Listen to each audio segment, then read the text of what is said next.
and gentlemen, I am the one and only DJ Storms, and tomorrow night live on pay-per-view, we will see the Demo God and the man they claim to be freshly squeezed go head-to-head in a first-time ever Mimosa Mayhem match. Also, we got two teams looking to cement their legacy as the best tag team in the world as they clash for the world crown of the AEW Tag Team Division. And finally, we got a man who is looking to fight for better because we deserve better. A man who is looking to take down the man that he calls a dictator, the dictator of unscripted violence. And this is all going down for the AEW World Championship. But before it is time for the mimosa to get filled up in that tub, before it's time for the dictator of unscripted violence and the man that's fighting for better to clash, before it is time for All Out, it's time for the rundown. Thank you guys so much for tuning in to yet another video right here on YouTube.com. As of course, you already know who I am, Mr. Controversy, and the operator of the best damn Twitter handle known.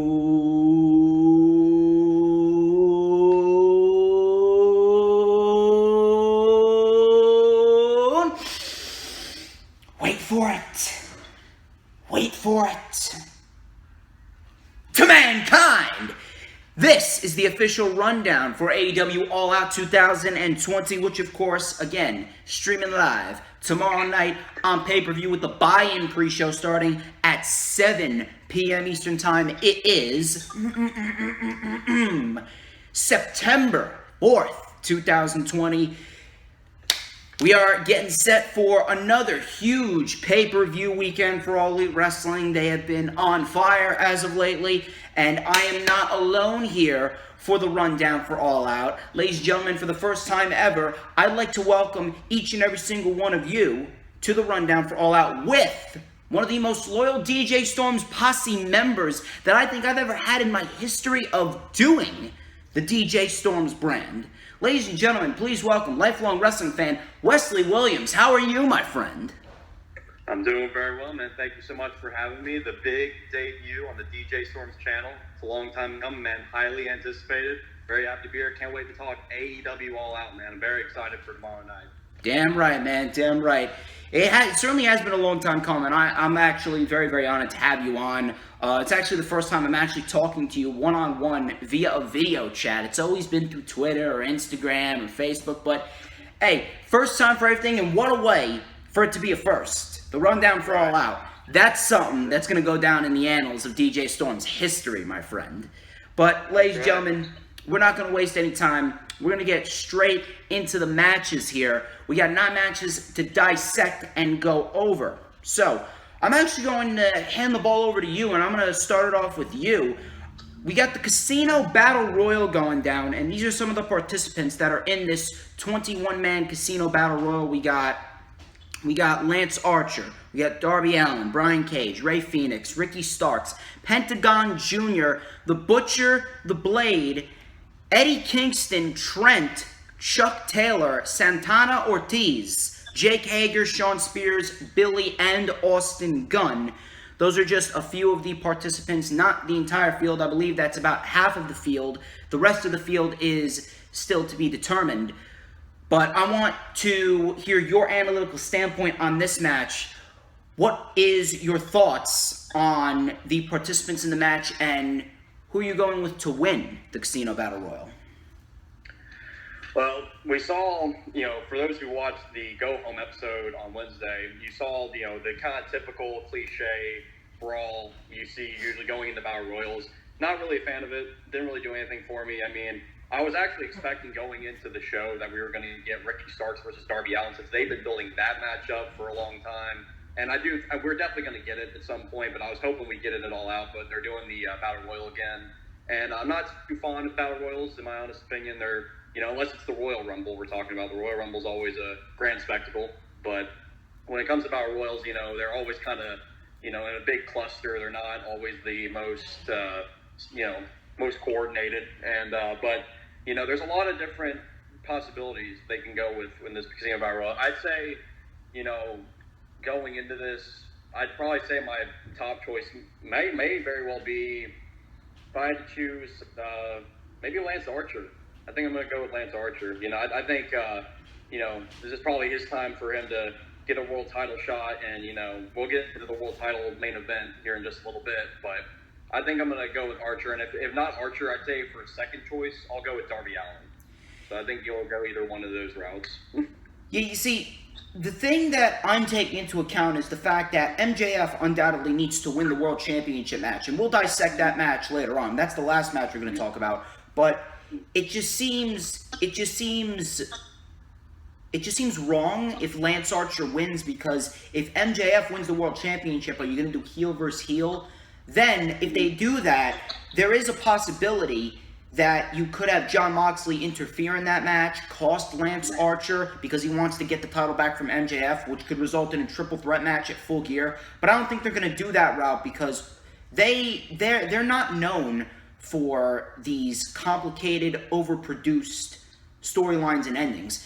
The storylines that we've had for All Elite Wrestling are simple, straightforward, and easy to follow. They're not a big convoluted mess. So I don't really see them going that route of giving Lance Archer a World Championship match against MJF only for Jon Moxley to interfere, cost Lance Archer, resulting in a triple threat match. And if Lance Archer does win the Battle Royal, that could have a direct effect on the world title match. If Lance Archer wins, that more likely than not means that Jon Moxley is retaining the championship, which honestly shouldn't happen. This is the perfect time to pull the trigger on MJF. MJF has been built up over the course of an entire year plus, and he's done nothing but win and win and win, defeating Jungle Boy, Billy Gunn, Cody, Brandon Cutler, numerous amounts of people, week in and week out. He's been built up quite nicely. So, if anything, he's beaten Hangman Page as well. If anything, the proper route to go would be MJF winning the World Championship. Now, I originally pitched that Private Party and SCU were going to beat the Young Bucks and Jurassic Express this past Wednesday on Dynamite, which didn't happen. That resulted in the Young Bucks and Jurassic Express getting a match at All Out. I thought that Jurassic Express should have been in the Battle Royal, and we were going to have Jungle Boy win the Battle Royal, because MJF, he needs Babyfaces to feud with. And if the winner of this match is getting a World Championship match, you would think that it needs to be a babyface since MJF is winning. I called Orange Cassidy to be in the World Championship title picture since he's inevitably beating Jericho a second time, but it doesn't look like they're going forth with Orange Cassidy versus MJF just yet. It looks like they're going forth with someone else. And I didn't really see Darby Allin winning this, considering that he just got a World Championship match against Moxley a mere month ago. So it really is a toss-up. I mean, they could very well do Lance Archer, but that seems like the obvious choice. If someone's going to win this, I would have to go with a babyface, although I really don't know who. And based on the field that we see right now, Darby Allin seems like the most logical choice, because he is one of the best babyfaces that they have. He is undoubtedly a hybrid of Jeff Hardy from 2007, 2008, and Daniel Bryan. So it really is a toss-up. Who else is there? What other babyfaces do you have other than Darby Allin that aren't already in that Battle Royal that you can put in that Battle Royal? Yeah, it's a good point. I mean, it's definitely something to think about. It's going to be interesting to see who comes out the winner. And but if Jungle Boy and Jurassic and Luchasaurus weren't already in tag competition against the Young Bucks, and they were in this Battle Royal, I'd say Jungle Boy, like you said, Jungle Boy and MJF have their history. They had a phenomenal match at Double or Nothing. Absolutely. A match that I didn't expect to be as good as it was, but it just definitely was one of the best matches on that show. And that's a great first challenger for MJF, because of course we'll get in the world title match later, but I do think this is MJF's time as well. MJF is one of the best things going in pro wrestling today. Undoubtedly. And but yeah, I mean, it's a toss up, man. It's gonna be hard to say, but I kind of was just spitballing kind of the top of my head. There's Archer, and then you got Darby Allin, you got Ricky Starks, Brian Cage. It's gonna be interesting to see. Maybe there'll be a surprise return or a surprise debut that ends up winning. That could very well happen as well. So it's gonna be interesting to see. It really is tough. It really is tough. I mean, the only heel, if we're going to talk about heels right now, The only heel that MJF would feud with for the world title that would be even slightly interesting would be Chris Jericho. But again, they're not going to do that right now. That would be the only heel. Maybe Shawn Spears, because they have their history when MJF was a protege of Cody, but I don't think they're going to do Shawn Spears. Shawn Spears, if anything, he's due for a TNT Championship reign after Brody Lee loses the championship. It's inevitably going to be, I believe it could very well be Darby Allin that takes the title off of Brody Lee, and then Shawn Spears inevitably wins the championship. Kip Sabian, I have a feeling, will be in this, but he's not ready for a world championship match. No way, no how.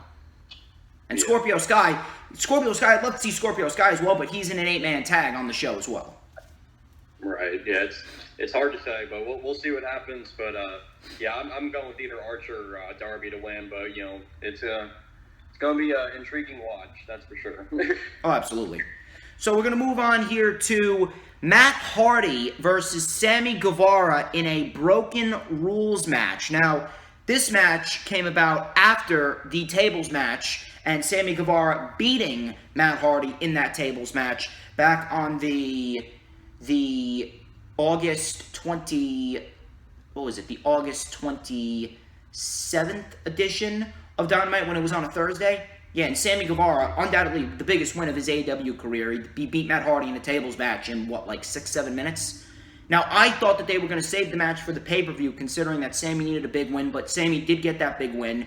Now we have this Broken Rules match. If Matt Hardy loses, then he leaves All Elite Wrestling. So the winner is... It's pretty much a last man standing match where there must be a winner. It can't be a draw like other last man standing matches. There must be a winner. The falls can happen anywhere. Last man standing, and if Matt Hardy loses, then he leaves All Elite Wrestling. Now, for this match, I didn't think that they were going to do this match on the pay-per-view, considering that the match was already stacked enough. If anything, if there was one match to take away from the pay-per-view, I would not do this match on the pay-per-view because the pay-per-view seems already stacked enough.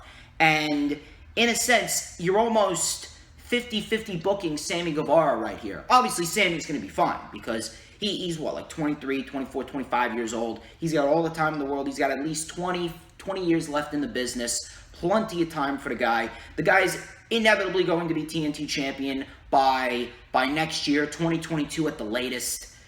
But it just doesn't seem right to give the win right back to Matt Hardy after Sammy Guevara just had a match with Matt Hardy and he just got a win over Matt Hardy. It's a toss-up here. It's going to be a great match, nonetheless. It's going to be a great match. Definitely going to elevate Sammy. But Sammy himself, he really doesn't have a great track record with pay-per-views. He lost to Kip Sabian back at Double or Nothing 1. He lost to Darby Allin at Revolution. He lost the Stadium Stampede. So I would assume that this would have been his big pay-per-view match. If anything, they could have done the tables match here, and Sammy Guevara would have won. But now they're 1-1, so Matt Hardy, obviously, he's going to get the win here. He's going to save his AEW career. I'm not sure where Matt Hardy's going to go. I have a feeling I know where Matt Hardy could go. They could possibly position Matt Hardy as one of Brody Lee's opponents, because Brody Lee, he's not losing that TNT championship till next year. Brody Lee's having a nice, lengthy run, at least 6 months with that championship. He's not losing it till Revolution. So, if anything, Matt Hardy could possibly be positioned as a challenger for Brody Lee, and that could very well happen after All Out. They could position a challenger in the 8-man tag match, but I have a feeling that the Dark Order may win that match. We'll get to that match in a minute, but as far as this match goes, I do expect it to be great, and I do expect Matt Hardy to come out victorious. He's not leaving AEW anytime soon. He's more likely than not going to be positioned to take on Brody Lee for the TNT Championship after All Out, or they could possibly position him to face MJF for the World Championship. He gets a big win on pay-per-view. He's going to be 2-0 on pay-per-view after this match with Sammy Guevara. That's a possibility. There's a lot of routes that you could go. We'll see what happens, but I'm going with Matt Hardy. Matt Hardy's inevitably going to win, and once Jeff Hardy's contract expires, Jeff Hardy's coming over to All Elite Wrestling, and Matt and Jeff Hardy, they're going to be placed in the tag team division where they're going to excel greatly. So, Wesley, I'm going to hand it over to you. Yeah, I agree, man. I think Matt is going to end up winning this match against Sammy. When they added that stipulation that if Matt loses, he's leaving AEW, I kind of feel like they made it a little bit obvious that Matt's going to win. But there were a couple of points I saw from other people in the wrestling community saying like, well, Sammy could win and Matt can just come back with a new character or something, like a new gimmick, like because he has all these different multiverse, like he has the multiverse, he has all these different gimmicks. That could happen too. Sammy could definitely use a big pay-per-view rub, that's for sure. But yeah, I'm going with Matt as well. You know, I think Matt's gonna get the win here over Sammy, and like you said, yeah, I can definitely see Matt challenging for Brody Lee for the TNT Championship, and you know that can be a great match there between those two guys. You know, promo wise and in ring wise, that can be a great match. And then the whole thing about Jeff Hardy too. I mean, he definitely ain't staying in WWE after the way they've been booking him. Yeah, I definitely see him going over to AEW to finish his career with Matt, because I'm sure he's chomping at the bit, waiting for that contract to just end, and he can just jump over to AEW. But yeah, I'm looking forward to this. This is the first ever Broken Rules match. I mean, I'm sure it's gonna be great with two guys like this. You're bound to get something, you know, awesome, a recipe for success, if I do say so myself. But yeah, it's gonna be interesting to see. It's kind of like a last man standing falls count anywhere kind of match. So I was thinking, I don't know if it's gonna be kind of like, I was thinking they were gonna do like an ultimate deletion. Yeah, that's what I originally had in my mind. I thought they were going to do a cinematic match there, but they're actually saving that for Britt Baker and Big Swole, which we'll talk about later. Right, yeah, and so, I mean, I know a cinematic match between those two guys would have been fantastic. Just knowing how Sammy, you know, reacts to things, like with the whole golf cart thing. I mean, the way his reactions are just so perfectly timed and perfectly placed. And like the way, you know, Matt Hardy's great at what he does. He's just so great at playing all these different gimmicks, all these different characters. But you know, maybe we'll get something like that down the road. I imagine they'll definitely do some sort of ultimate deletion match at some point. You know, I feel like it's kind of a must, or you know. But yeah, I got Matt Hardy winning here, and it's gonna be awesome. Can't wait for these two to go at it for what should be the last time, and then they're gonna move on to do their own separate things. But it's gonna be great. So, do you think that there's a possibility Sammy could win and Matt Hardy could probably just take a break until Jeff Hardy's contract expires, or? Yeah, I think that, you know, that could happen. I mean, I don't know how Matt's really feeling right now. Matt's in great shape for his age. I mean, he really got himself into some great shape after, you know, in the past years, you know, he's gotten like Fat Hardy comments. He hadn't been in the best of shape, and he took the initiative to better himself and to better his body. And he looks awesome for his age. I mean, you know, same with Jeff too. I mean, Jeff looks great at his age as well. And you know, but you know, who knows what you know, Matt may want to stay home and take care of his family because he does have 3 kids. So he might want to, you know, focus on his at-home life more. But you know, that's a possibility. Sammy could win, and Matt could take some time off and come back when Jeff's contract expires, and we get the Hardy Boys and AEW. Which, I mean, the tag division is already the best in the entire world. Oh yeah, undisputably.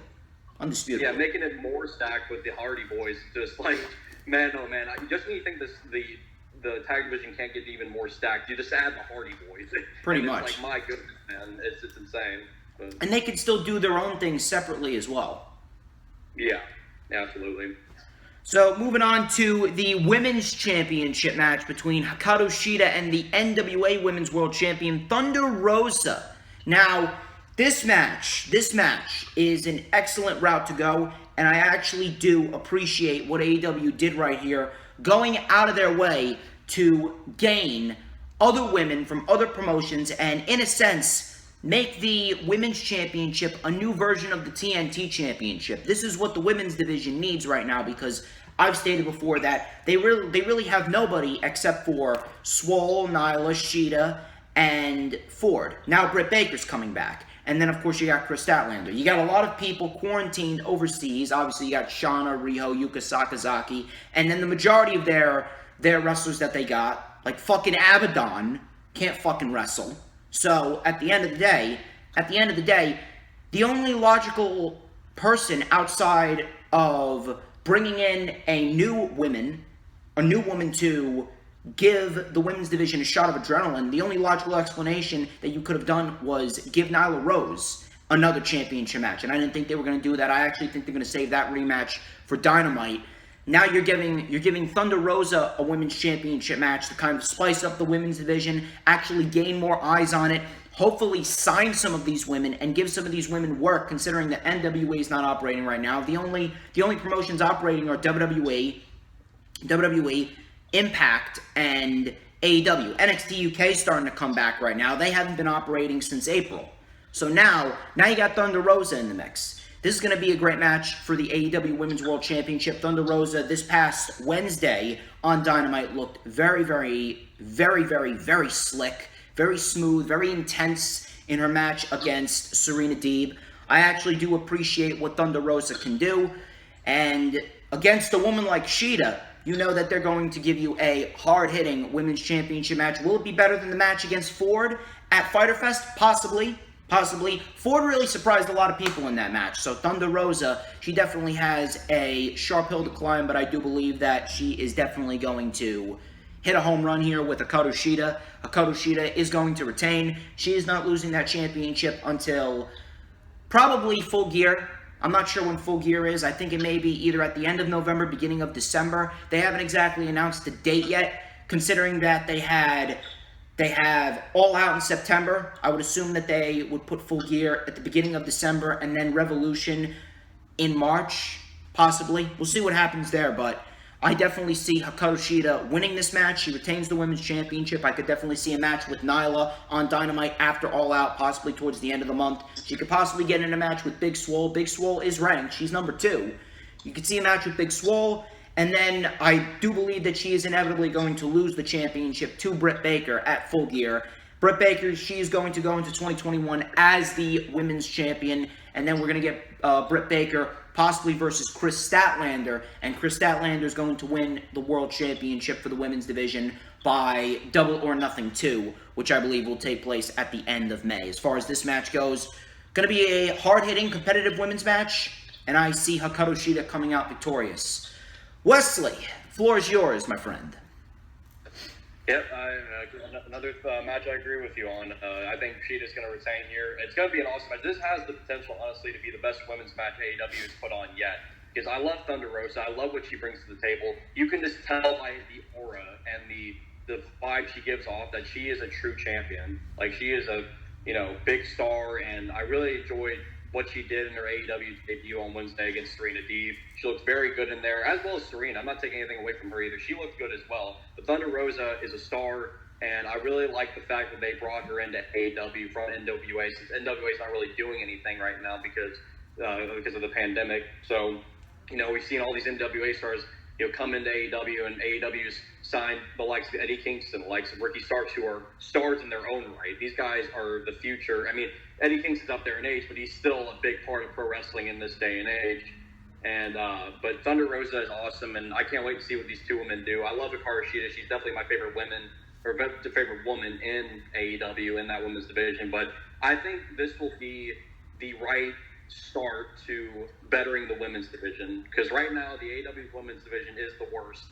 It is. I mean, I know, people have been clamoring for them to get more time on TV, but you have to realize they have a lot of improvement. They have to improve with these women's matches. I mean, that handicap match we saw, not this past Wednesday, but the week before, was bad.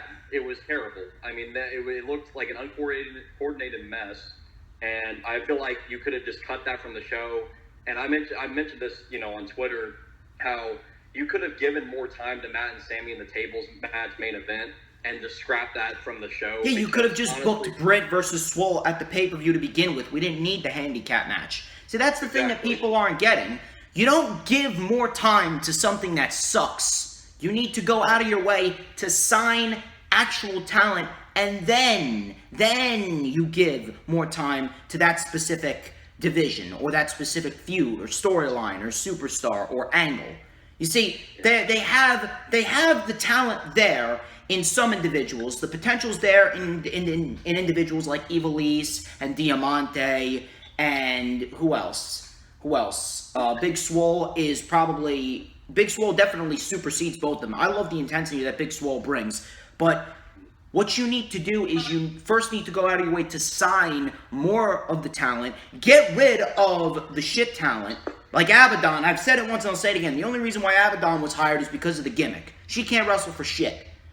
Especially Mel, and fucking Allie. Allie's green as shit. Anna Jay, she's coming along. She definitely has the potential there. Tay Conchi definitely has the potential there. But right now, you need to spend your time improving them off of television before you get them on television. So exactly, yeah. So they're sorry. Oh, yeah, go ahead. Oh, yeah, but they're definitely taking the right steps. I think they're starting to realize that, you know, we really need to buckle down. We need to sign some more women. We need to sign women who can come in and make a big statement and show the world what they're made of. And I think, you know, they're starting to get on that right track just a little bit. I just hope they keep that up, because I want to see this AEW Women's Division thrive. I want it to be like just as great as NXT's Women's Division. And NXT's Women's Division is the best in the world. There's no doubt about it. If you look at all the talent they have there, even in NXT UK, they have such an amazing absolutely talent there, you know. And so I want to see AEW get to that point, but they, you know, the company's only been around for, you know, a year.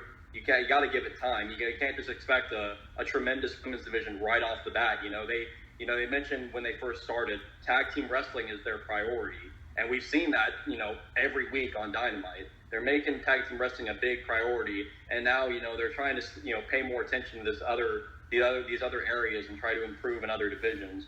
And I think with this match with Sheida and Rosa, I think this is going to be the step in the right direction. I think this match is going to be great. It could be a potential match of the night candidate, you know, but I'm really looking forward to see what these two women do. I got Sheida retaining, and hopefully, you know, if whatever NWA is going to do in the future, I don't know yet. I guess it just depends. But I hope somehow, some way they can sign Thunder Rosa, because she would be a tremendous addition to the AEW Women's Division. They can definitely better all the other women there. So, well, with that being said, you could very well see an NWA and AEW partnership with all of these NWA guys like Ricky Starks and Kingston and Rosa, all of them coming into All Elite Wrestling. This could potentially lead to a partnership with the NWA. We were all talking about how Marty Scurll was going to do a partnership with New Japan Pro Wrestling, AEW, and Ring of Honor, and then the incident happened with Marty Scurll, so obviously that's not happening anytime soon. So a partnership with NWA,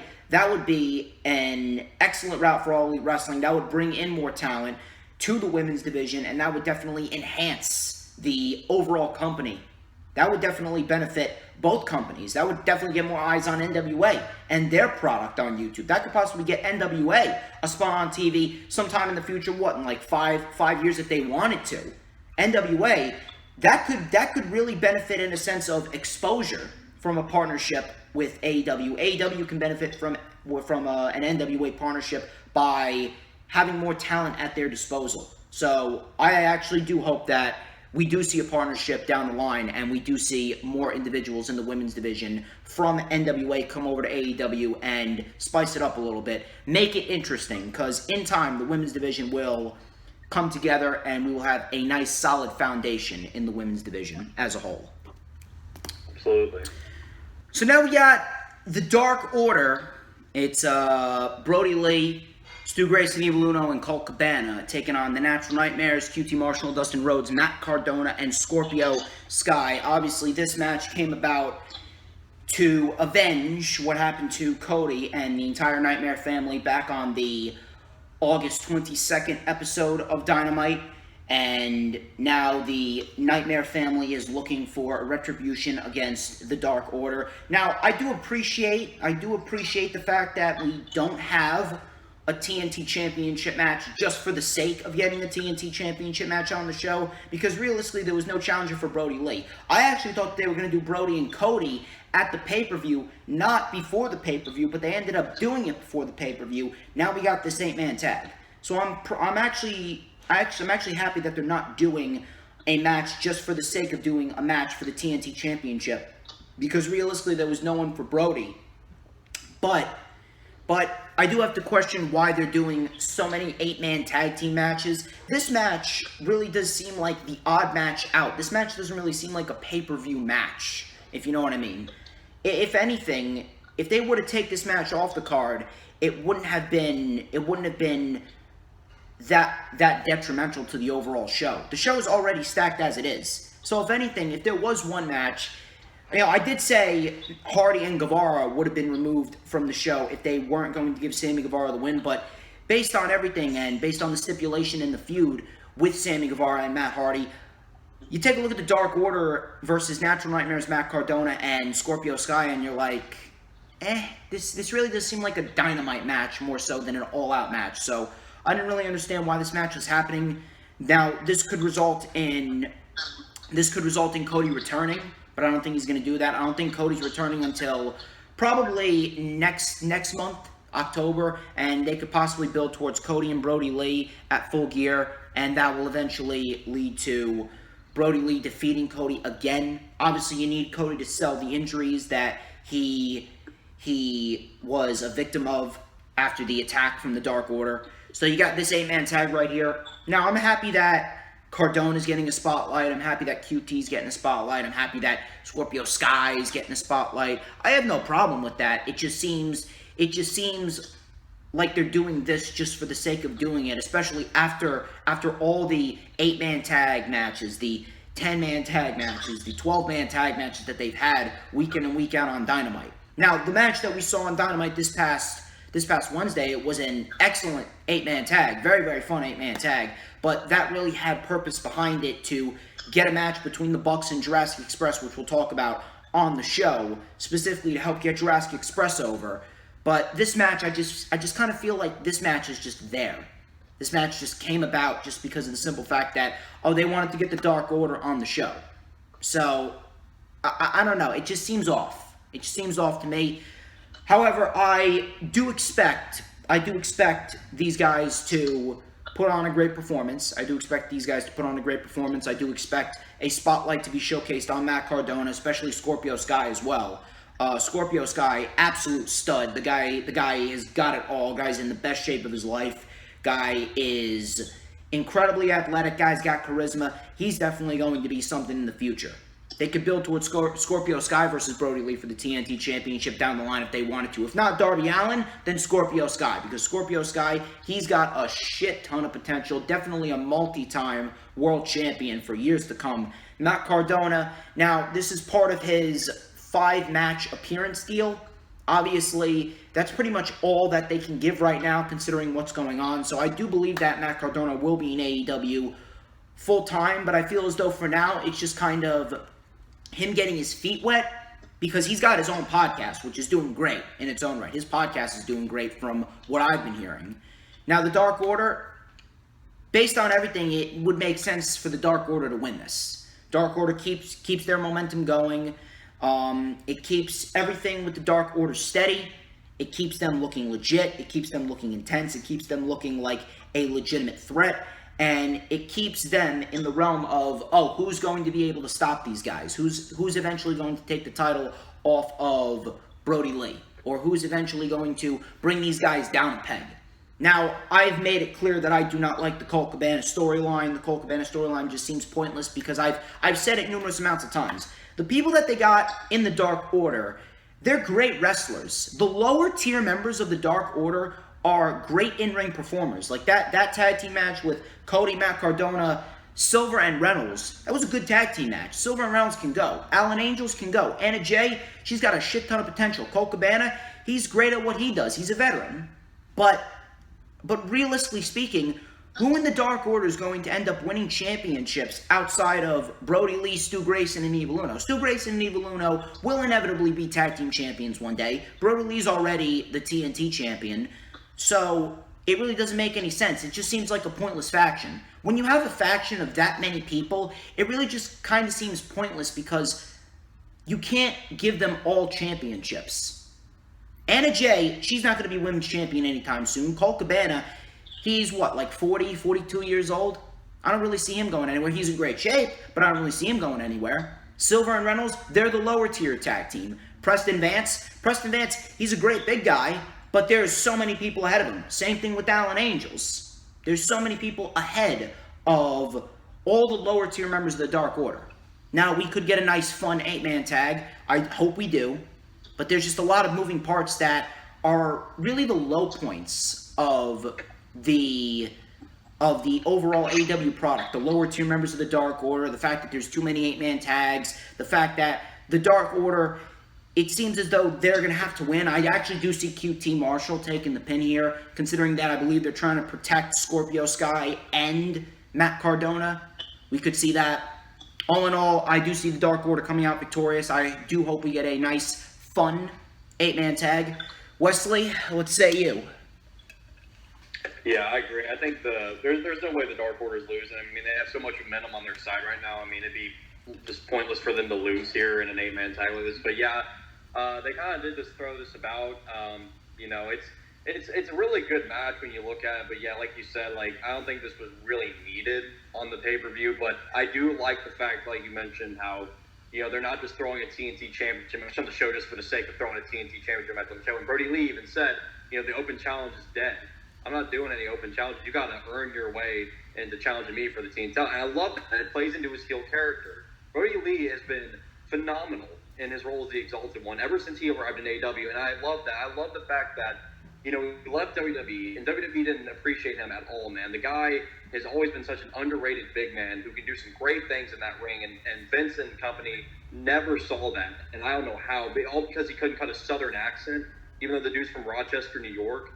And now he comes here to AEW, he becomes the TNT champion, he squashes Cody Rhodes, which is, I don't know how he could get a bigger rub than that. To go in and just squash Cody Rhodes, which is what I did not expect. I thought his match with Jon Moxley was the biggest rub of the year for him, but then he squashes Cody. Right. Yeah, I mean, Brody Lee is, on a huge momentum swing right now, as is the Dark Order. I mean, it's crazy how much the Dark Order has risen ever since they first started, because nobody knew who these guys were when they first started. Nobody knew. I didn't know. And, I was like, who are these guys? But over time, thanks to AEW's tremendous booking, they've been able to get these guys over and make these guys look more legit. Evil Uno and Super Grayson are such an underrated tag team. These guys can freaking go in the ring, man. Once I saw them, first wrestle, I knew these guys had something special, and I was like, these guys can wrestle. Like AEW, I think knew what they were doing when they signed these guys. But yeah, you mentioned the title situation with them. It's like, yeah, when you have a faction that big, it's like, you can't just have all the titles. It's like, Anna Jay, I think over time, she's still very young. She's like, 21 years old. She's got a lot of time to improve. And I see tons of potential in her. I love the fact that she's in the Dark Order and that she's like kind of like the female apprentice of Brody Lee. She's like her wing woman, I guess you could say. She's, she's following the Exalted One's orders, and I love that role. It kind of almost reminds me of Nick Aldis and NWA with Camille. Almost kind of gives me a little bit of that similar vibe to it, where Camille's like, the insurance policy for Nick Aldis, for those who watch NWA. But yeah, I got the Dark Order winning here. It should be a fun 8-man tag. I've been one who's spoken out about the 8-man tags recently, about how, I wish the AEW kind of cut back on them, because we don't need to see a multi-man tag match every single week. It feels like they're just doing it to, throw talent on the show because they have so much talent there. And, I get that tag team wrestling is a priority, but I do wish when it comes to the 8-man tags, 10-man tags, 6-man tags, they would just kind of cut back a little bit on it, because the 6-man tags are fine. The 6-man tags I don't mind, because every 6-man tag that we've seen has been great, and every 6-man tag that we've seen has purpose behind it. But when you go more than 6-man, then it starts to get overbearing.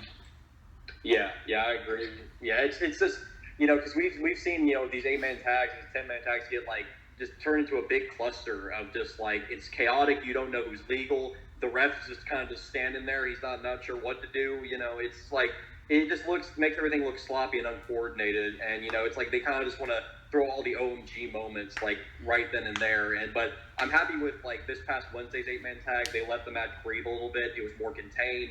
Those are the 8-man tags I appreciate. Like, when it's just more contained, the high spots come when it's necessary.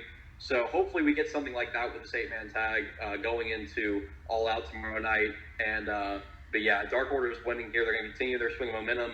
I could see, honestly, either Matt Cardona or Scorpio Sky get maybe somewhat of a future TNT title shot. I know Matt Cardona's contract's only 5 matches, but who knows? Maybe he could get a TNT title shot. I can definitely see him in that picture. And then Scorpio Sky, I saw in the latest AEW rankings, he was number 5, ranked in the world title and TNT title picture. So that might mean something going forward. We might see Scorpio Sky get another opportunity. We'll have to see. But the guy, both him and Cardona got a bright future ahead of him in AEW, and it's gonna be a good one. I hope this 8-man tag's very good to watch.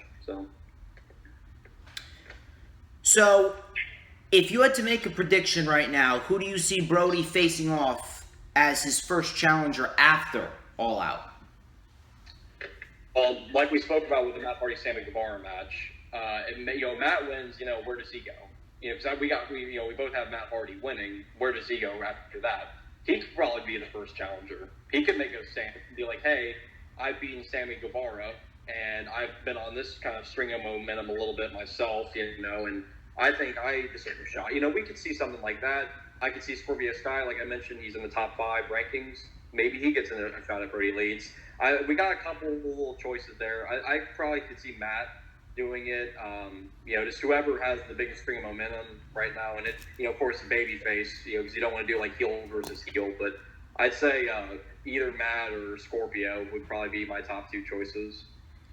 Yeah, there's only like 2 heel versus heel matches that would be interesting right now. Obviously, MJF versus Jericho and Lance Archer versus Brian Cage. If they do that, then now that would be an excellent big man match if they wanted to do that. Now, I don't know where Brian Cage or Lance Archer goes if they lose the Casino Battle Royal. I assume that Brian Cage and Ricky Starks, a little sidetrack here, I assume they could go into a tag team for the time being and be part of Team Taz. Lance Archer, I did predict Lance Archer would go into a feud with Moxley, but it doesn't really need the championship. I see Moxley and Lance Archer at Full Gear. And MJF, I don't know who he defends against. We'll have to wait and see there. But we're going to move on to our next match, which is Kenny Omega and Adam Hangman Page versus FTR for the AEW World Tag Team Championships. Now, I expect this match to be undoubtedly the match of the night. Will it be better than the Young Bucks versus Kenny and Hangman at Revolution? No. I don't think anything's going to top that match, especially when you had a crowd like that in Chicago. But this match I do expect to be a tag team classic. The only complaint that I have is the fact that it just seemed a bit too obvious that FTR was going to take the titles off Kenny and Hangman. I predicted the Dark Order to do it, considering that they were perhaps the best heel team to take the title off of Kenny and Hangman, and they would be better off for it. Because FTR, realistically, they're already established. People know who FTR are, people know how great they are, and FTR, they are inevitably going to be AEW World Tag Team Champions one day, but I thought that they would probably save that for 2021. If anything, I thought the Dark Order were going to take the title off of Kenny and Hangman, then we were going to get the match between Kenny and Hangman at Full Gear, and then we would see the Dark Order lose to Jurassic Express, and then Jurassic Express would drop the titles to FTR. Then we build towards the Bucks versus FTR for the World Tag Team Championships in the main event of a pay-per-view. Because you know for a fact that one day we are going to get FTR versus the Young Bucks for the World Tag Team Championships in the main event of a pay-per-view. It's going to happen. One day it's going to happen. But I didn't think that they were going to give FTR the titles this early. Now, realistically, after everything that has transpired over the course of the last month, this would be the best time to pull the trigger on either the Kenny heel turn or the Hangman Adam Page heel turn. And I love the fact that the unpredictability factor is so high, and there's so many layers on top of this story between Hangman and Kenny, especially with Hangman recently getting kicked out of the Elite. There's so many factors that you don't know who's going to snap first. You don't know who's going to turn on who. You don't know whether Hangman's going to branch off and do his thing on his own as a lone wolf heel. You don't know if Kenny's going to become the cleaner and he's going to end up turning on Adam Hangman Page. But if there's one thing that we can both agree on, I do think that this will be the last night as AEW World Tag Team Champions for Kenny Omega and Adam Hangman Page. They held the titles for 228 days. An excellent run as tag team champions, but now I think it's time to pull the trigger And by Full Gear, we should be getting Adam Hangman Page versus Omega. I do believe Adam Hangman Page will work better as the babyface here. And I do believe that Adam Hangman Page will eventually be the one to take the title off of MJF at Double or Nothing 3 in May of next year when we get crowds back. Hopefully we'll have a vaccine by then. No more masks, no more social distancing. Arenas jam-packed to the rafters. Hopefully that will be the date where we finally get a sense of normality back and no more of this bullshit, no more of these precautions that we need to take. Trust me, I just want to get this. I want to get this shit over with. I'm done with it. We're in month six of this pandemic. Hang on, no, this is month 7 actually. March, April, May, June, July, August. Yeah, we're in month 7 of this pandemic. We're in month 7 of this pandemic. It's felt like 7 fucking decades. So I'm ready to get that shit over with. But in order for all of that to happen, I do believe that we are going to see FTR win the AEW World Tag Team Championships. They are going to pull the trigger on that. Wesley, floor is yours. Let me get your analysis on this. Well, there's one thing that AEW has done a tremendous job of. It's storytelling. This has no doubt been the best storyline in all of AEW. The constant teases and the unpredictability of this storyline, who's going to turn, what's going to go down, we don't know. And that's what's so great about pro wrestling storytelling, is I love that unpredictability factor. We don't know what's going to happen going into Saturday. We have all these different routes that AEW could go. And, it's going to be super fun to watch. I feel like whatever outcome we get, we're going to be satisfied by the end of the night. I'm super excited for this tag team match. I love the fact that FTR is here. I love the fact that they have been released from the prison that is WWE. I love the fact that they are finally just free. They can really showcase tag team wrestling at its finest. And I'm very happy for both Cash Wheeler and Dax Harwood. These guys deserve it. They deserve this absolutely. And Hangman Page and Kenny Omega, no doubt, have been the best tag team champions in all of pro wrestling. This 228-day reign of theirs has been the best. They have the most sought-after tag team titles in all of pro wrestling right now. Their match at Revolution against the Young Bucks, absolutely magnificent. To this day, that is still the best tag team match in all of 2020. Best match in all of 2020. Yeah, I would say that too. I mean, it's one of the best tag matches I've ever watched. It's either that or Cole and Ciampa from TakeOver Portland. And if I'm going with one, yeah. I'm going with the Bucks and Hangman and Kenny. Yeah, absolutely. And like I said, this storyline has been absolutely wonderful. I mean, I love the fact that this past Wednesday we saw Paige come out, the attention to detail, man. He came out looking all disheveled. He looked like the Undertaker coming out with the way his eyes were looking. I mean, he looked like he hadn't slept in days.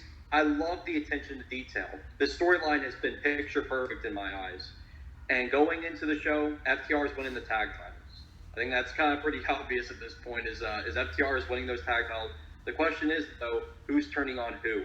And my prediction is, I think Omega is turning heel. We are officially going to see the cleaner show up. We've seen now, for those who go on to AEW's website, you will see on the roster page that they changed Kenny Omega's nickname from the Best Bout Machine to the Cleaner.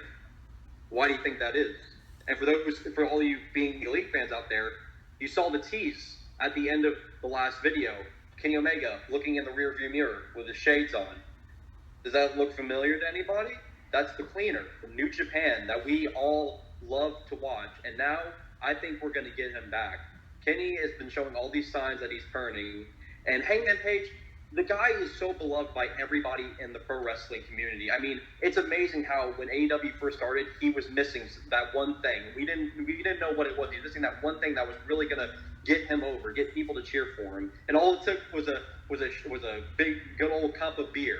That's all it took, was him taking some beer from the crowd, chugging it, and boom, he is absolutely over. Everybody loves Hangman Page, and I feel like all this time you took to make him into a beloved babyface, why take that away? Why take that away? Keep that up. Keep people wanting Page to become the king and get to that top of the mountain. And so I'm right there with you, DJ. I think Omega's going to turn heel. We're officially going to see the Cleaner. And I feel like we're going to get Page and Omega at full gear, and which is going to be an absolutely fantastic match. I can't wait for this tag title match on Saturday. Like you said, this could very well be match of the night, and I think it might very well be. I mean, they've just done an absolutely phenomenal job with the storyline. I can't wait to see what unfolds, but that is my prediction going into the show tomorrow night. So we're going to move on here to, speaking of the Bucks are in action. They're taking on Jurassic Express here. Now, this match came about after the Bucks and Jurassic Express won an 8-man tag against Private Party and SCU. The winners are now facing each other at All Out. This would be a very nice way to get Jurassic Express over. We did see a different side of the Young Bucks. A little bit more determined, a little bit more focused, a little bit more annoyed after everything that's been going on. And the Bucks, they've really showed more of a heel side. So, I'm not sure. Could we be sensing a turn? We'll have to see, man. I mean, they definitely showed some heel tendencies this past Wednesday. I definitely noticed that watching that 8-man tag. And, they tie into the storyline as well between FTR and the Elite. They're, just as much part of it as Page and Omega are. I mean, the Young Bucks, yeah, they definitely have that sense of annoyed to them. They're definitely frustrated over the whole Hangman situation, and they're still thinking about it. It's still planted in their brains. And, honestly, I feel like this is almost a bit of a difficult match to predict because, you could go with the Young Bucks and have them get the win here on pay-per-view. But, at the same time, they could very well put Jurassic Express over, would be a phenomenal, huge win for those two guys. Because I feel like Jungle Boy and Luchasaurus need something. Because I feel like ever since Luchasaurus suffered that injury, all that, that momentum that Jurassic Express had to start when AEW started, it kind of fell off a little bit. I'm not saying it completely fell off, but it. Well, they did have that win against MJF and Wardlow at Fyter Fest. They did. So, if they want to continue their momentum and give them another win on a big stage like this, they could very well do that. I would not mind if they do that. I actually do think they are. I actually do think that Jurassic Express is going to win here. They could very well add to the frustrations of the Young Bucks, and I do believe that the Young Bucks could very well turn heel. The Bucks, they could very well go into this match. No, actually, not very well. They are going to go into this match as the heels, just like they did with the match at Revolution. They're going to go into this match as the heels. The Bucks right now are in prime position to be undoubtedly the best heel tag team in the division right now. If they want to go that route and they really want to fully invest in the Bucks, keep them on TV every week as heels, they could do that. They could take the Bucks off television some weeks. It's a toss-up. It definitely is a toss-up. But I do see Jurassic Express winning this match. I do see Jurassic Express getting the win. I do see Jungle Boy and Luchasaurus gaining the momentum simply because of the fact that there has been a report from Meltzer saying that they do have big plans for Jungle Boy and they're waiting for the crowds to come back. This could potentially be part of that. I do definitely see Jurassic Express winning this again, mainly because of the fact that FTR, their heels, they're going to need some babyface teams to feud with. And Jurassic Express, I do believe that they would be a very nice first feud. Now, they could do that as a first feud, or they could do that as a possible feud going into Revolution next year, and Jurassic Express could end up winning the championships. That's a possibility, because if the Bucks are going to turn heel, then we're not getting the Bucks versus FTR anytime soon. So you could take the titles off of FTR. They could always gain the titles back, because FTR, they got plenty of time left in the tag team division to gain all the championships that they want. Trust me on that. Plus, they also want to do other things. They want to do plenty of other things outside of AEW as well. Obviously, they want to face the North. That would be a great match. Ethan Page and Josh Alexander, I've seen their matches as Impact Tag Team Champions. Excellent stuff right there. I love the North. So if they want to have FTR branch out and do other things for the time being, then they don't necessarily have to go with the Young Bucks versus FTR right now, especially if the Young Bucks are going to turn heel. So I can definitely see Jurassic Express winning this and gaining the rub here from the Young Bucks, and that could definitely add to the story of the Young Bucks getting so frustrated that they just snap.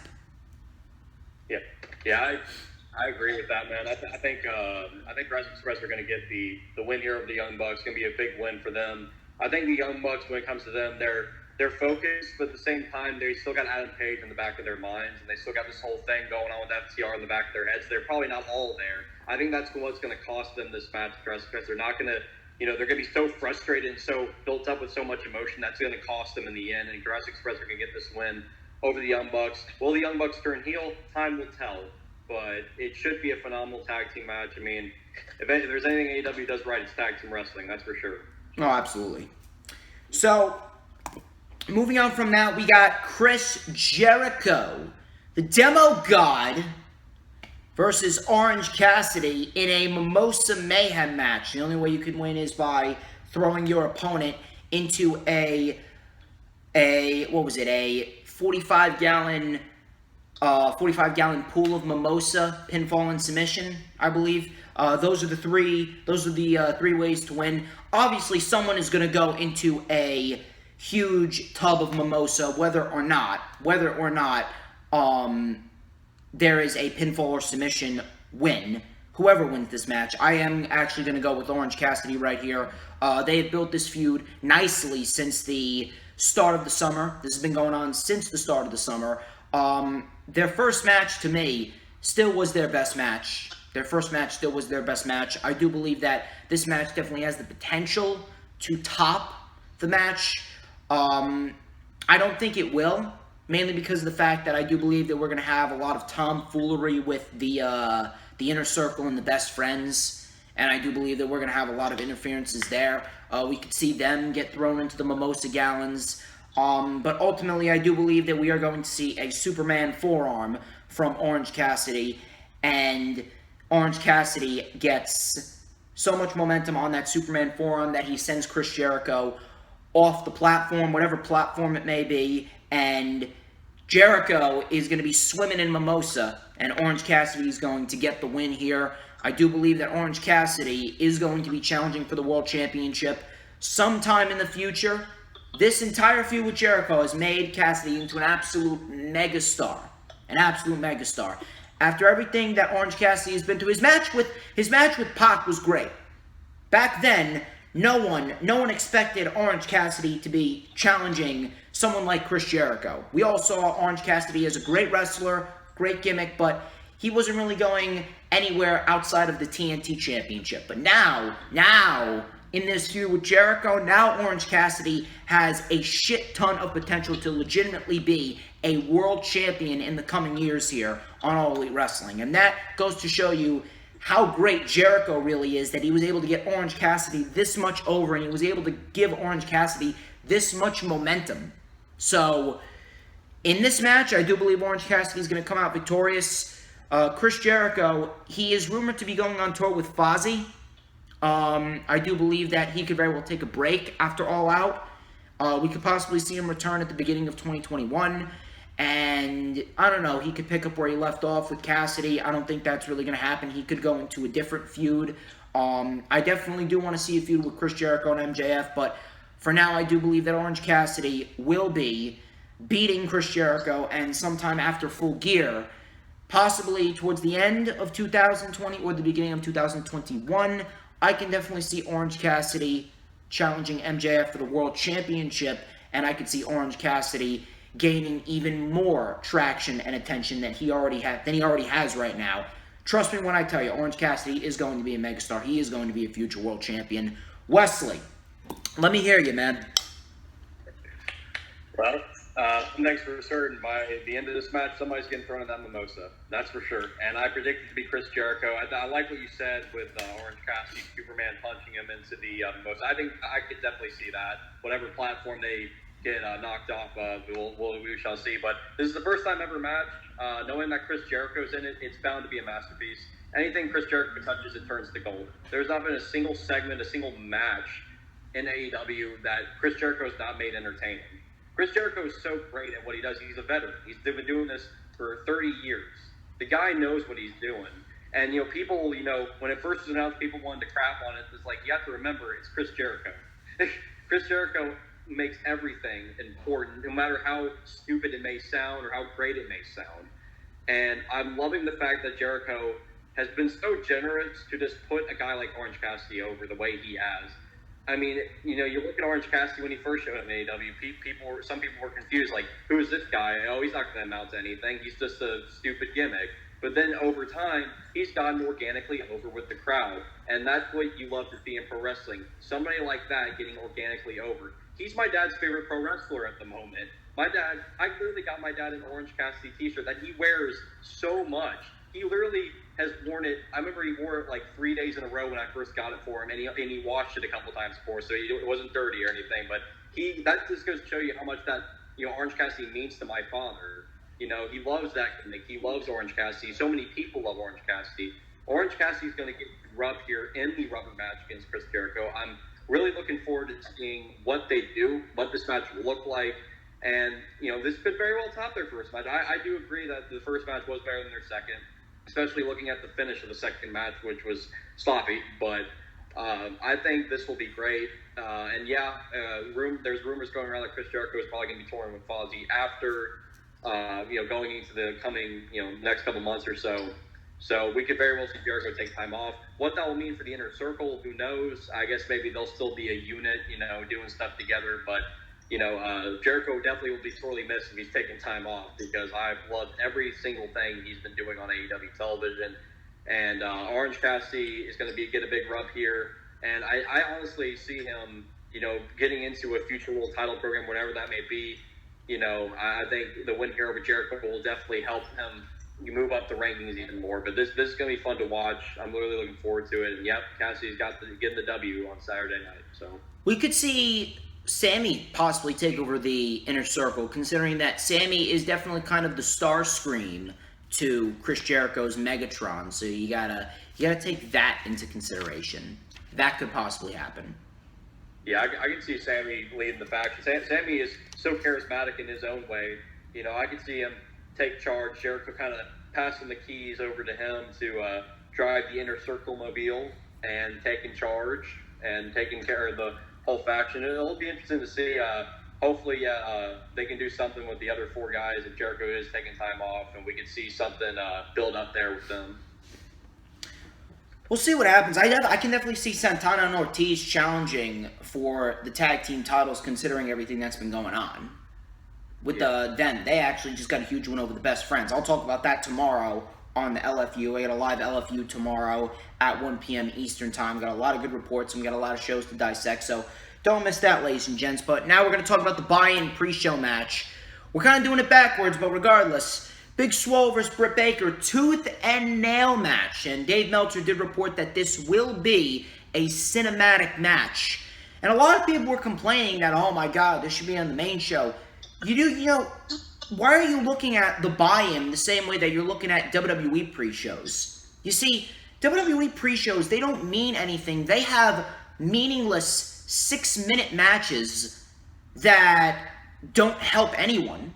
Yeah, they're fun little sprints, but most of the time, the pre-show matches don't amount to anything. No one that wins or loses on the pre-show matters. The wins don't matter. No one actually is looked upon as legitimate when you're put on the pre-show. I mean, Apollo Crews, he's been rendered to the pre-show numerous amounts of times during his United States Championship reign. I didn't hear any of you complaining about that. Britt Baker, you need to understand something. Britt Baker, she's not established herself. Neither is Big Swole. Neither of these women have established themselves as big deals to be looked at as a major focus going into a pay-per-view like this. You take a look at some of these other matches, Hardy and Guevara and the Bucks and Jurassic Express.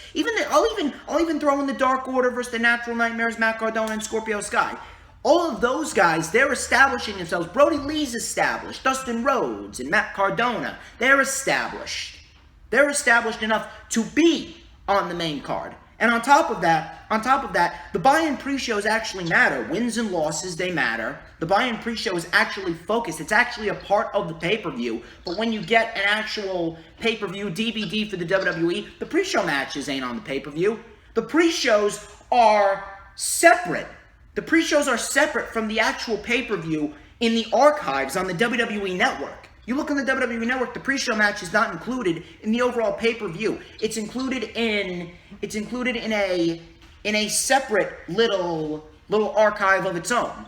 It's included away from the actual pay-per-view. The buy-in is not. The buy-in is part of the actual pay-per-view. So I don't really understand why you're complaining. Again, Britt Baker and Big Swole, they haven't established themselves enough to be looked at as major. So I don't really understand. Oh my God, you built it up over 3 months and it's Britt Baker's return. Again, they're not that established. They're not established enough to be looked upon as major. So at the end of the day, yeah, it's going to be a cinematic match. No matter how good it is, it doesn't need to be on the main show. Who cares whether it's on the buy-in or the main show? Scorpio Sky and Frankie Kazarian took on the Dark Order at Revolution. We had the Best Friend versus Private Party in a #1 contenders match on the buy-in for Double or Nothing. We had Britt Baker and B. Priestley on the pre-show for the buy-in. Was anyone complaining about them? I didn't hear anyone complaining about them then. Why the fuck are you complaining about this now? I swear to God, let me tell you something, Wes. Let me tell you something right now. More and more and more, the people in this wrestling community expose themselves to be absolute idiots. I swear, I'm certainly not the smartest man on the face of the planet. I don't know everything about everything. I ain't the guy that's going to win the next Nobel Peace Prize, I'll tell you that. But I'm telling you, these people, they make me look like Albert Einstein. They really do. Yeah. They make me look. The only thing that I'm missing is the wacky hair. DJ Einstein, call me.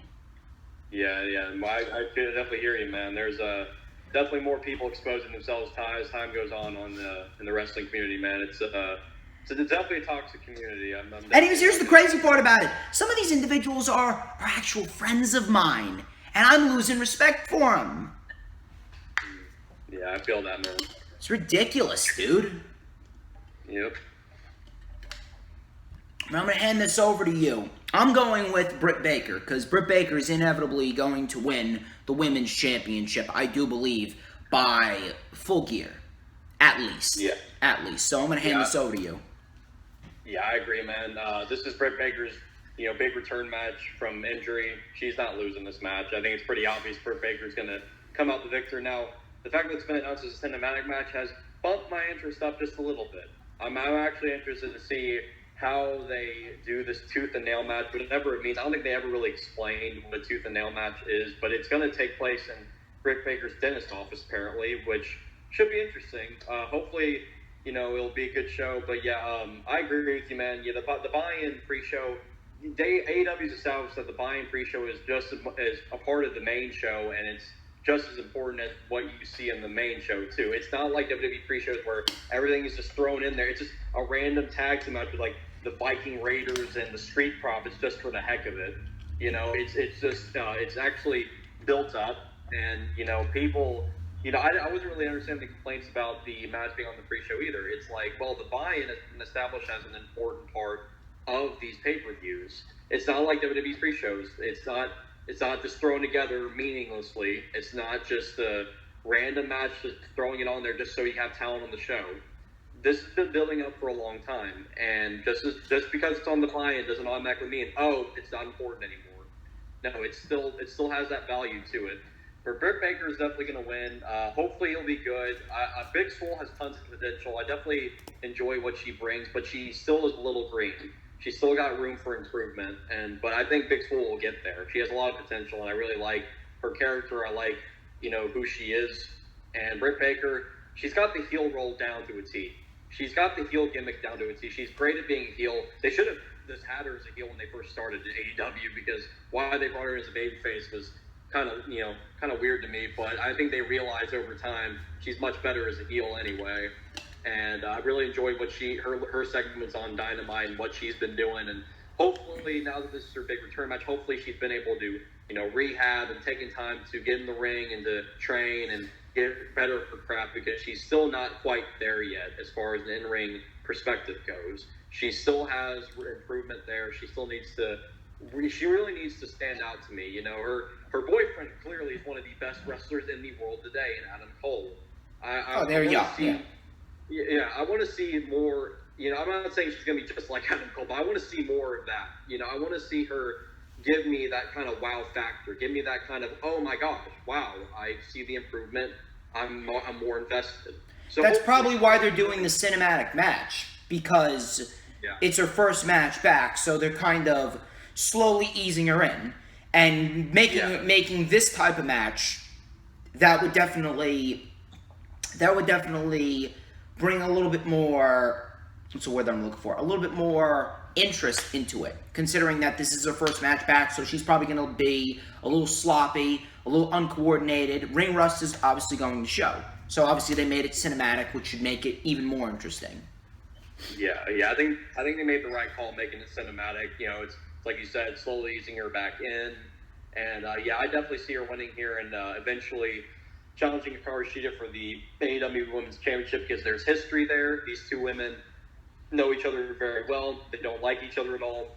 Sheida is going to retain against Thunder Rosa, and then Britt Baker will win here, and then we will. I think I'd say full gear, we'll see Britt Baker and Sheida go at it for the AEW Women's title, where Sheida will drop the title to Britt Baker. Hopefully by that point, Britt Baker will surprise us and will have shown to us that she's ready for a world championship reign, because I don't want her to just get the win and she's still not quite there with her wrestling ability. I want her to get there, because I am a fan of hers. I do want to see her improve. I want to see her, really show me that she's ready to be a women's champion. I don't want her to just still not be there and be women's champion, because that's just not going to really look good overall. Oh, no, absolutely. Moment of truth has come, ladies and gentlemen. We are talking about the main event now. Jon Moxley defending the AEW World Championship against Maxwell Jacob Friedman. This match has been building for a long time. MJF has been built up since the beginning of All Elite Wrestling, if you want to go that far back. MJF has not been pinned. He has not been submitted. He is currently 8-0 in singles competition in 2020. Actually, no, not just 2020. Overall in his career. Overall, 8-0 in his career. So, that's actually a huge accomplishment for Mr. Maxwell Jacob Friedman. Now he's got a match with Moxley. Moxley is currently the longest reigning AEW World Champion to date. Jon Moxley has done great as the World Champion, but now it's time, ladies and gentlemen.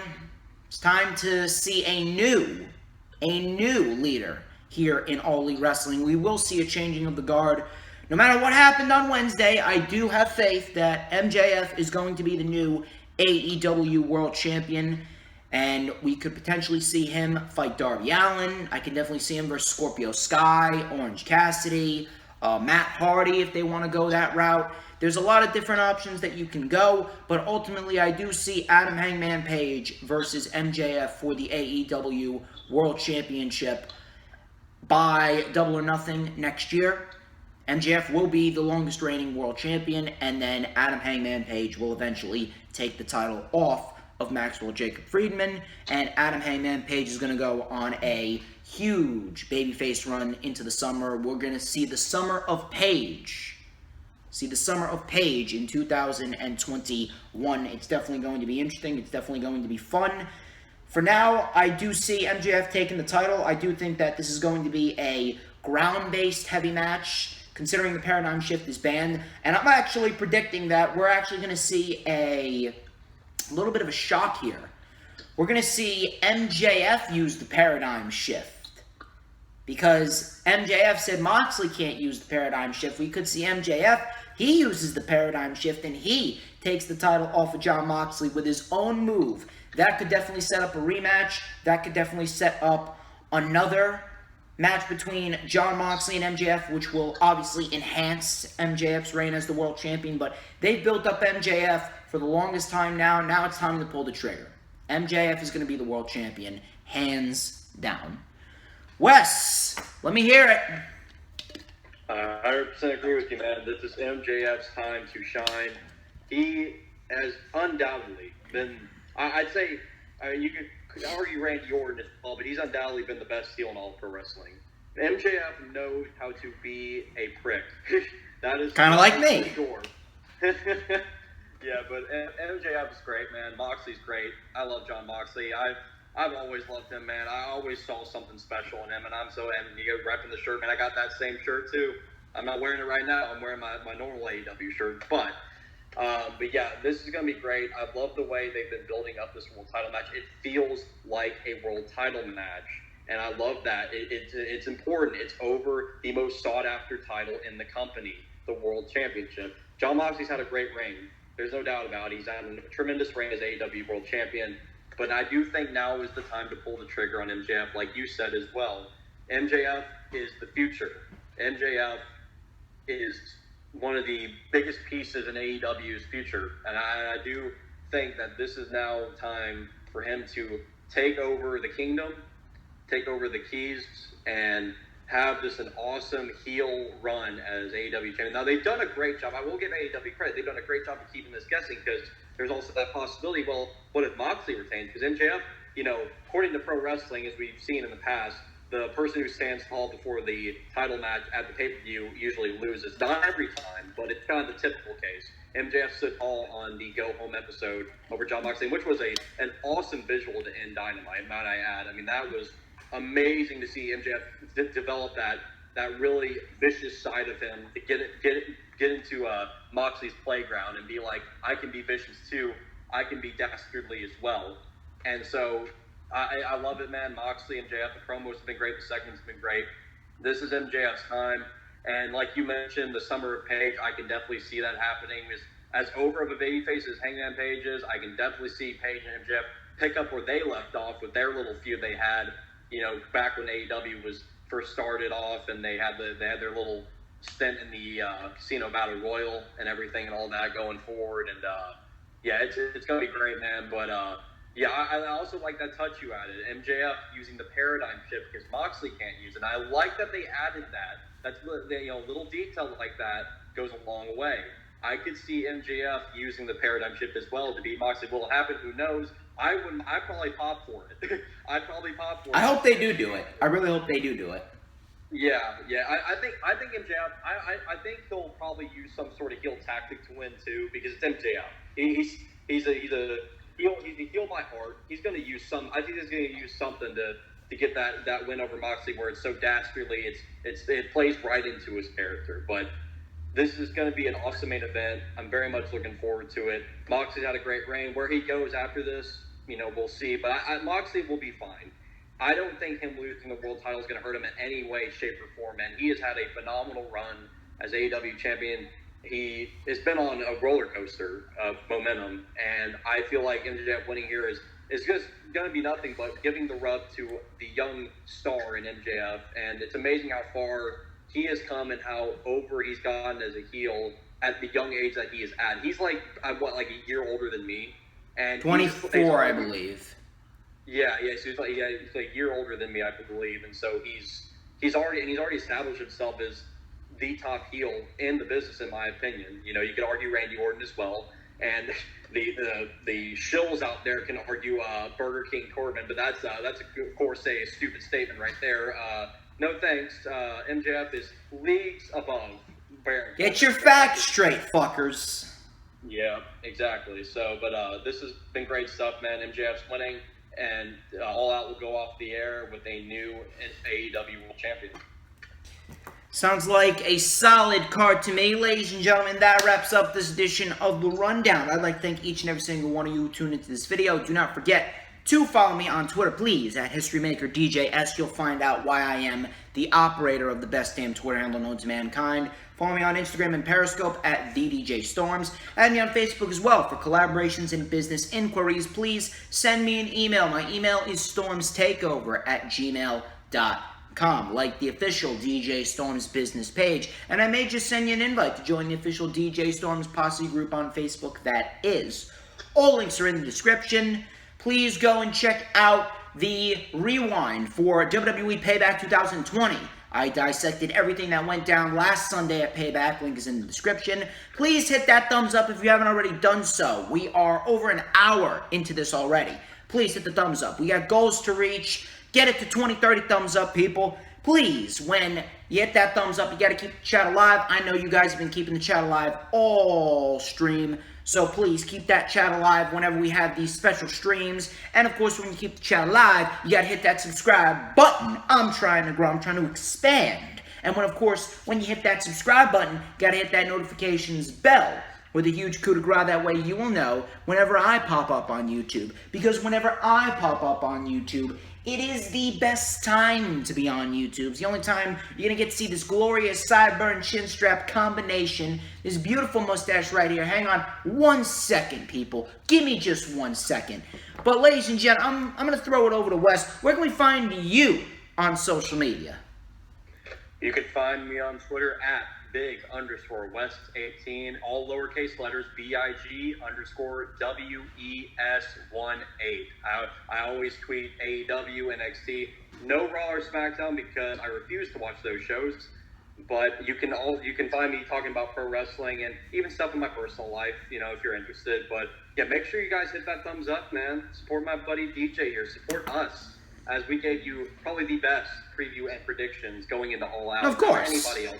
Exactly. Yeah. I mean, come on. I mean, you had me on the show. I mean, why else wouldn't you hit the thumbs up when you have a guest like me? I mean, come on. When as soon as you see the title that says the rundown for AEW All Out 2020 with Wesley Williams, you gotta hit the thumbs up immediately. Come on. Absolutely. Come on, you bastards. Absolutely. Hit the damn thumbs up. That's right. Hit that thumbs up, subscribe to DJ, turn on that bell. Like you said, turn on that bell for notifications. And make sure you guys follow me on Twitter, man. We really love to interact with you guys and hear what I have to say about the pro wrestling product.